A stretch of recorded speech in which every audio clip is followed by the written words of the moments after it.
আচ্ছা, আমাকে দেখে তোমাদের কি মনে হচ্ছে যে আমি একটা সবজি বাজারে বসে আছি? সত্যিই তাই, সবজি বাজারের মধ্যেই আছি। এগুলো হলো আমাদের টুবলুর দাদুর বাগানের সবজি, সেই বাজারে আমি বসে আছি। তো আজকে মা এসেছে, আর কি কি নিয়ে এসেছে তোমাদেরকে একবার দেখাই। তো প্রথমে এখানে আছে পুঁই শাক, এই যে ছোট ছোট পুঁই শাক এখন, আর সবে মাত্র বিটুলি ধরা শুরু করেছে।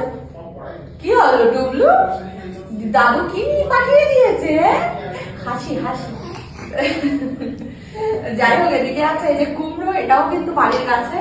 আর এটা হলো চাল কুমড়ো, তোমরা কি বলো জানি না, আমরা চাল কুমড়োই বলি, এটাও গাছের।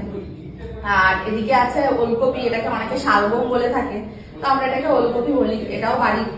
মূলোটাও বাড়ি, যে অনেকগুলো মূলো নিয়ে এসেছে। আর এই যে এত বড় একটা কচু আছে, নিয়ে আসো, এত বড় একটা কচুর অর্ধেকটা পাঠিয়েছে, জানি না এত বড় তো অবশ্যই হবে, বলো না? হ্যাঁ, তো সেই কচুর অর্ধেকটা আমাদের জন্য পাঠিয়েছে, আর অর্ধেকটা বাড়িতে আছে। আর এই ব্যাগটার মধ্যে আছে এই যে গাঁটি কচু, অনেকটাই গাঁটি কচু, আমরা সবাই গাঁটি কচু খেতে ভালোবাসি, অনেকটা গাঁটি কচু পাঠিয়ে দিয়েছে। আর এদিকে আছে এই যে বাগানের টাটকা একদম পালং শাক আর লাল শাক। আর আমি শুধু ভাবছি যে এই এত সবজি কবে আমি শেষ করবো, আমার ফ্রিজটা এমনিই ছোট, এত জায়গাও কোথায় ধরবে কিভাবে আমি জানি না। আর এই প্লাস্টিকটার মধ্যে আছে মাছ, মাছটা আমি তোমাদের পরের ভিডিওতে দেখাচ্ছি।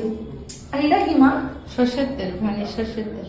ও বাবা, আবার টুবলুর জন্য ঘানি সর্ষের তেল নিয়ে এসেছে। মানে মাদের মন যা হয় আর কি, টুবলুকে কিন্তু সবকিছু মাখাতে বারো, হ্যাঁ, কোনো কিছুই মাখাতে যাবে না, তবু মা নিয়ে এসেছে একদম খাঁটি সর্ষের তেল। তো যাই হোক, মাখাবো কিনা সেটা পরের কথা, তো নিয়ে এসেছে থাক। আমি শুধু ভাবছি যে এত সবজি আমি কবে শেষ করব, মানে 1 মাস তো হয়ে যাবেই আমাদের। তো যাই হোক, গুছিয়ে গাছিয়ে নিই।